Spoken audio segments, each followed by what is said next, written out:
You know, in March of 1937, when the greatest Montreal Canadian up to that time, Howie Morenz, passed away because of an unfortunate incident that led to his passing in hospital, everybody across Canada, but especially Montreal Canadiens fans, mourned his loss in a way that hasn't been seen since.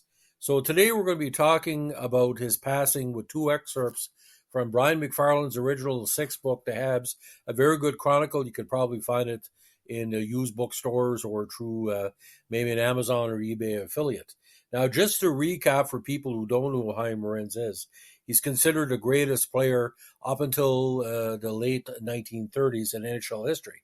Now, early in the 36-37 season on January 28th, Montreal was en route to a 6-5 victory over Chicago, but the game was overshadowed by an alarming incident in the first period.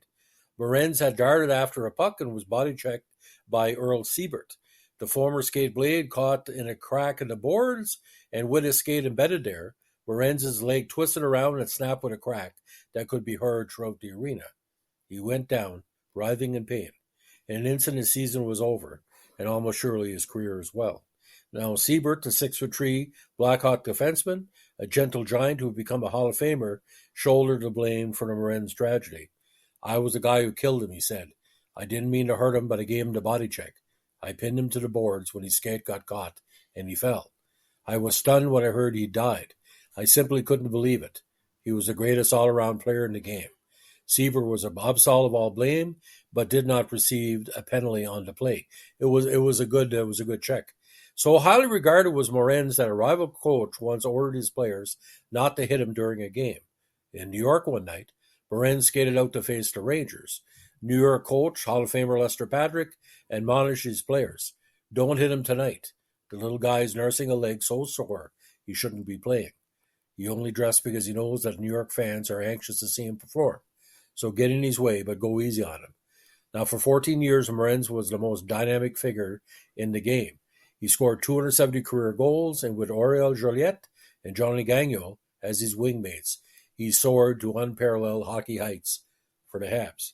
Now, the book goes on to talk about an obituary written by the great writer Andy Little in the Toronto Star after Morenz's passing. Like a tired child dropping softly to sleep, Howie Morenz died in a Montreal hospital last night.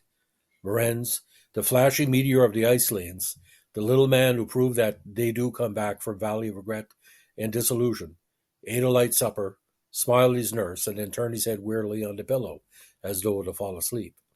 The watching nurse, noting the strange pallor settling over his face, called a doctor. But before the medical man arrived, the turbulent soul of one of the greatest figures that ever laced down skates had found eternal peace. "It was his heart that gave out," the expert said sorrowfully. To those who knew the strong vein of sentimentality that surged in the makeup of this remarkable athlete, it was as if the fiber of the man slowly disintegrated as he faced the uncertainties of a hockeyless future. A crestfallen Morenz had come back to the Canadiens this year after a campaign on foreign ice with Chicago and then the Rangers. Now, in the few months back with the Habs, he had rescaled the heights. He was once more the flashing, dashing Morenz, the Stratford streak, the beloved of the hockey gods, who sit in silence or roar like maddened souls during the progress of the games in Montreal. Then a quick twist, a fall on the ice, and Morenz was carried away, his leg broken in 2 or 3 places. As he recovered slowly, Morenz held court in his hospital ward. His friends were legion, his admirers more.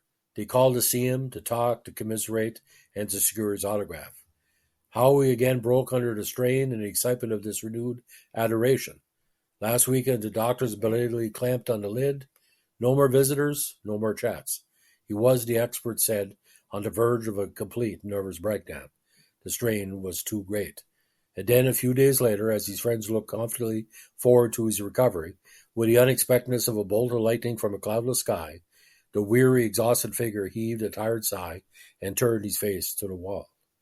A moment later, to a startled world and his agonizing people, the tragic words were spoken. Howie Morenz is dead. It was his brave heart that had given suddenly, tragically out, as doctors said. Morenz is survived by Mrs. Morenz and 3 children, Howie, 10, skating mascot of the Canadiens, Donald 4, and Marley.